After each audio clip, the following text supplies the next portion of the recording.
Hi everybody, this is Vita and today I'm going to read a story called Joseph and the Fearful Family by Fiona Veitch Smith.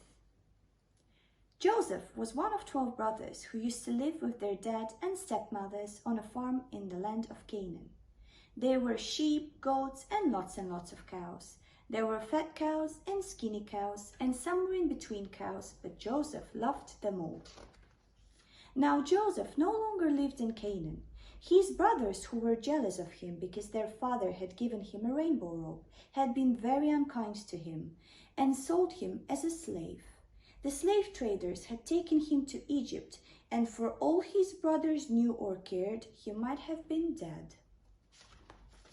But eventually, he had been set free. He was now the second most important person in Egypt, riding in a chariot beside Pharaoh, and people cheered them both as they went by. In those days, there was a famine in Egypt and all the countries around. This meant that not enough food could be grown to feed everyone. But God had told Joseph and Pharaoh through a dream that the famine was coming, so Joseph advised Pharaoh to store up enough food to last for 7 years. Pharaoh agreed and put Joseph in charge of it all.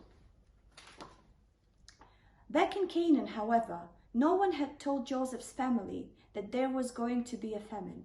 So everyone on the old farm was very hungry indeed.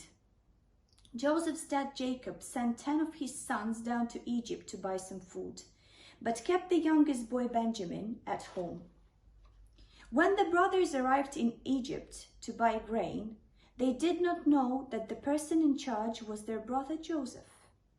Joseph, now dressed like an Egyptian, looked very different from the boy they had teased and bullied back home on the farm.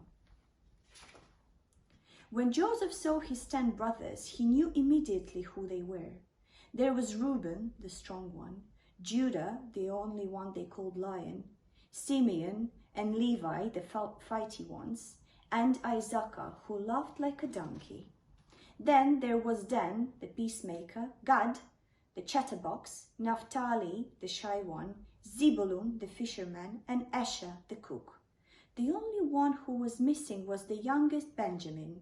Joseph smiled as he remembered what a greedy little boy he had been. Joseph was still very angry with his brothers, though, because of the terrible, horrible things they had done to him, and he wanted them to suffer for a little bit longer. He also wanted to see Benjamin, so he asked the brothers about their family back in Canaan, pretending he didn't know anything about them. Reuben told him their father was still alive, that they had a younger brother and another brother who had died. They did not tell him that they had sold him as a slave. This made Joseph very angry. "You are lying to me. You are not here to buy food. You are spies," he said, and threw them into the jail. The brothers were very sad, but agreed that they were finally being punished for the terrible things they have done before. After the 3rd day, Joseph let 9 of his brothers go, but kept Simeon in prison. Then he said to them, "To prove you are not spies, you must go back to Canaan and bring your youngest brother to me. If you return, I will know that you were not lying and let Simeon go." So the 9 brothers got on their donkeys and went home. When they arrived, they told their father what has happened. "We must take Benjamin back with us," said Reuben. "You shall not take him," cried Jacob. "Joseph is dead and Simeon is lost. You shall not take Benjamin away from me too." Nothing the brothers said could convince him to change his mind. Back in Egypt, Joseph waited and waited, but the brothers did not come. This made Joseph very sad.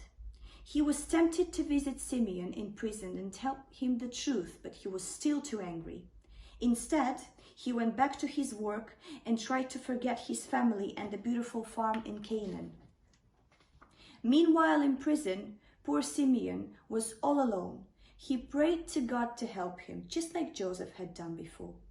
Then, to his surprise, some imaginary cows appeared to keep him company. Simeon felt a warm glow inside his heart and knew God had heard his prayers. Hope you enjoyed it. Thank you so much for watching. More stories are coming soon.